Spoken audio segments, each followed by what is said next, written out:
Society 5.0. Her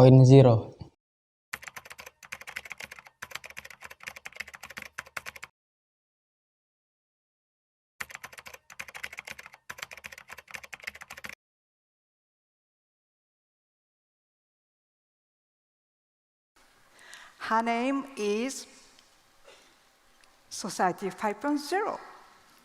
As you can realize, she has neither physical entity nor virtual entity, but just a concept to become. So what is it?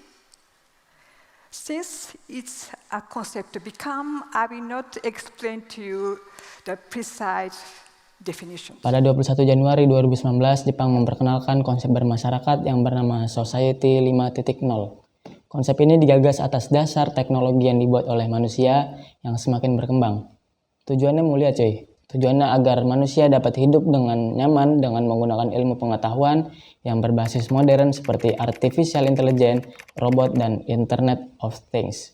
Konsep Society 5.0 ternyata bukan hal baru dalam konsep kebermasyarakatan kita cuy. Ketika manusia harus berburu untuk bisa bertahan hidup, mereka menamakan dengan era Society 1.0. Ketika manusia menggantungkan hidupnya pada pertanian, bercocok tanam, berladang, beternak, mereka menyebutnya sebagai era Society 2.0. Ketika manusia sudah tahu cara membuat pabrik, produksi, sudah bergantung pada manufaktur, mereka menyebutnya sebagai era Society 3.0. Ketika manusia sudah sangat dapat terkoneksi antara satu dengan yang lainnya, tanpa terbatas ruang dan waktu, mereka menyebutnya era Society 4.0. Ketika teknologi sudah menguasai segala lini kehidupan manusia, bahkan teknologi sudah dianggap bagian dari manusia itu sendiri, mereka menyebutnya sebagai era Society 5.0. Disinilah kita berada sekarang. Namun sayangnya, perkembangan yang begitu cepat ini justru tidak diimbangi dengan adaptasi manusia yang cepat juga. Wakil Presiden Ma'ruf Amin menyebut kualitas sumber daya manusia Indonesia masih rendah. Banyak pekerja berusia berusaha tidak memiliki memperdayakan karakter seperti kurang disiplin, maka dapat didampak dengan efisiensi dalam masalah yang kompleks dan berujung dengan turunnya mereka yang produktivitas. mendapat pendidikan lebih tinggi. Anak-anak muda kita pada saat masuk dalam pekerjaan, kalau kita rekrut langsung dari sekolah atau mungkin baru 1 tahun dari sekolah, semuanya sama komplainnya. Boleh ya, saya tebak ya. Nggak bisa komunikasi yang baik. Skill-skill kolaborasinya kurang baik. Dia nggak tahu cara kerja kolaborasi. Kurang baik dari sisi disiplin diri.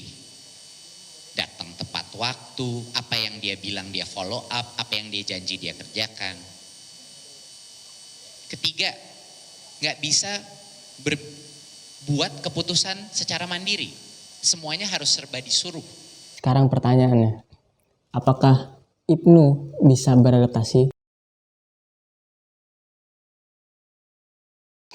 Jawabannya bisa banget cuy. Tapi sebelum kesana, Ibnu punya PR yang cukup banyak yang harus diselesaikan kalau mau beradaptasi di zaman yang serba canggih ini. Terutama pada problem perekrutan. Gue mau flashback dulu ke Muktamar Ma'arif pada tanggal 24 Februari 1954 di Semarang. Pada saat itu, diusulkannya gagasan membentuk sebuah organisasi pelajar yang berhaluan Ahlus Sunnah wal Jamaah yang bernama Ibnu oleh tokoh pelajar dari Yogyakarta, Solo, dan Semarang yang diwakili oleh Muhammad Tolha Mansur dan rekan-rekannya.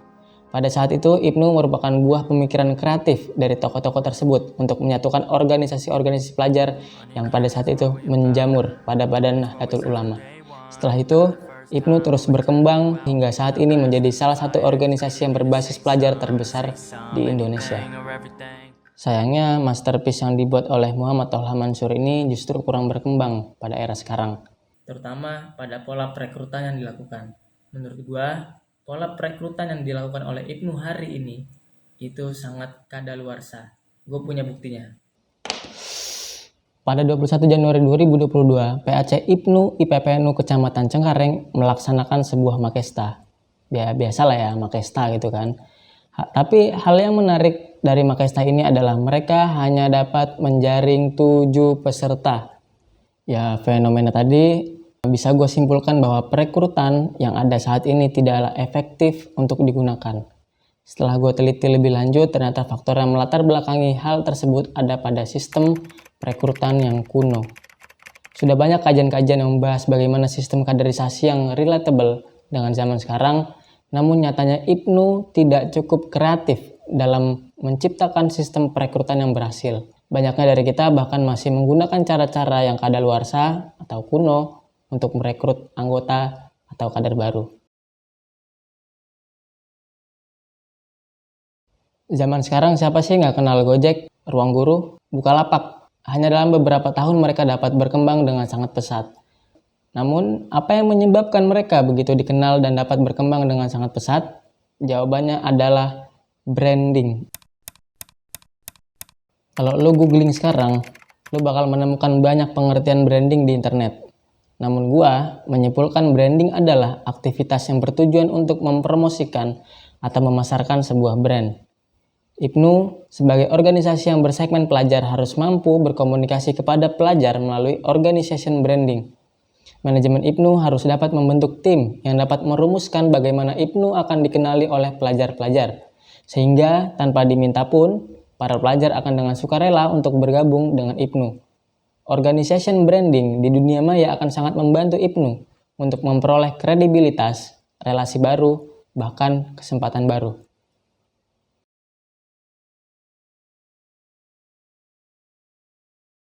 Pada era Society 5.0 ini, manusia semakin sadar akan pentingnya berkolaborasi. Banyak dari mereka justru lebih sukses kalau menerapkan konsep kolaborasi. Kita ambil contoh aja bagaimana seorang YouTuber akan lebih cepat bertumbuh apabila berkolaborasi dengan YouTuber lain. Startup digital pada era ini tidak lagi memonopoli sebuah pasar, melainkan bekerja sama dengan startup-startup lain untuk membentuk suatu komunitas bisnis yang dapat bertumbuh bersama-sama. Namun pada faktanya, banyak dari kader IPNU itu sendiri acap kali terlalu terfokus dengan momen kontestasi konferensi. Hal seperti ini justru rawan untuk terjadinya konflik dan perseteruan antara kader yang berujung tidak kondusifnya iklim organisasi. Sayang banget gak sih kalau misalnya kita ngelihat dunia hari ini itu berlomba-lomba untuk berkolaborasi, justru IPNU sebagai wadah bagi pelajar yang ingin berkembang malah sibuk dengan persaingan di internal IPNU itu sendiri.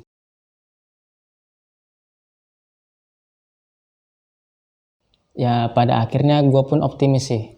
IPNU bisa beradaptasi di era Society 5.0 ini asal PR-PR tadi bisa diselesaikan. IPNU harus bisa bertransformasi menjadi organisasi yang ideal bagi pelajar-pelajar yang ingin berkembang. Jangan sampai organisasi ini malah menjadikan kadernya sebagai burung dalam sangkar yang menjadikan kadernya tidak berkembang sama sekali. Sebelum gue tutup, mungkin gue mau ngajak dari kalian semua untuk sama-sama berdoa untuk organisasi ini dapat terus bertumbuh dan terus menelurkan manusia-manusia yang bermanfaat seperti apa yang dicita-citakan oleh founding father kita. Thank you.